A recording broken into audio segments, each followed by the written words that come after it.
பாகிஸ்தான் எல்லையில் கைது செய்யப்பட்ட எல்லை பாதுகாப்பு வீரர் இந்தியாவிடம் ஒப்படைக்கப்பட்டார்.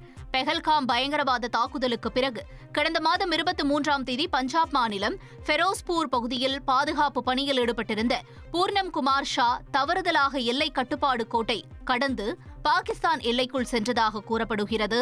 அவரை பாகிஸ்தான் படையினர் கைது செய்து தங்கள் காவலில் வைத்திருந்தனர். இந்நிலையில் தொடர் பேச்சுவார்த்தைகளுக்கு பின்னர் பஞ்சாபில் உள்ள அட்டாரிவாக எல்லை வழியாக இந்திய தரப்பிடம் ஒப்படைக்கப்பட்டார். காஷ்மீரில் கொல்லப்பட்ட 3 லஷ்கர் தொய்பா தீவிரவாதிகளில் 2 அடையாளம் காணப்பட்டுள்ளனர். தெற்கு காஷ்மீர் கெல்லர் பகுதியில் உள்ள சுக்ரோ வனப்பகுதியில் பாதுகாப்பு படையினர் அதிரடி தேடுதல் வேட்டையில் ஈடுபட்டனர். இதில் லஷ்கர் தொய்பா பயங்கரவாதிகள் 3 பேர் கொல்லப்பட்டனர். அவர்களிடம் இருந்து பெருமளவிலான ஆயுதங்கள் கைப்பற்றப்பட்டன. கொல்லப்பட்டவர்கள் ஷாஹித் குட்டாய் மற்றும் அத்னான் ஷாஃபி என்றும் இவர்கள் இருவரும் தி ரெசிஸ்டன்ஸ் ஃப்ரண்ட் செயல்பாட்டாளர்கள் என்பதும் தெரியவந்துள்ளது.